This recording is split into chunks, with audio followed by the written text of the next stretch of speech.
زندگی میں پریشانیاں اور مسائل آتے جاتے رہتے ہیں۔ ایسی صورتحال میں جب ہمیں کوئی پریشانی آئے، کوئی مصیبت آئے، پرابلم آئے، اس وقت سب سے زیادہ ضروری بات یہ ہے کہ ہمارا فوکس کس چیز پہ ہے؟ پریشانی پہ ہے یا اس کے حل پہ ہے، سلوشن پہ ہے؟ مثال کے طور پہ ہمیں جو پریشانی آئی ہے، اگر ہم یہ سوچ رہے ہیں کہ ہمیں کیوں آ گئی ہے، ہمارے ساتھ ہی ایسا کیوں ہوا ہے، اب میں کیا کروں گا، اب اس کے ساتھ اب میرے ساتھ کیا ہوگا، اس طرح کی باتوں پہ فوکس رکھنے کا مطلب ہے کہ آپ صرف اور صرف پریشانی پہ فوکس کر کے بیٹھے ہوئے ہیں۔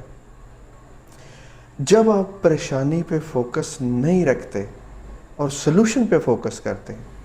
کہ اس کا میں حل کیا تلاش کروں، اس کو میں کیسے بہتر بنا سکتا ہوں، میں ایسا کیا کروں کہ نیکسٹ ٹائم میں اس سے بچ سکوں،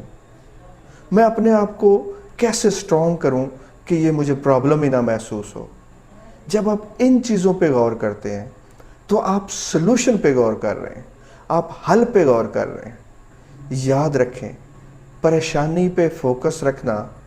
ہماری صلاحیتوں کو ختم کر دیتا ہے، ہماری صلاحیتوں کو کم کر دیتا ہے، ہماری صلاحیتیں اتنی کم ہو جاتی ہیں کہ ہم اس پریشانی سے، اس مصیبت سے، اس مسئلے سے اچھے طریقے سے ڈیل نہیں کر پاتے۔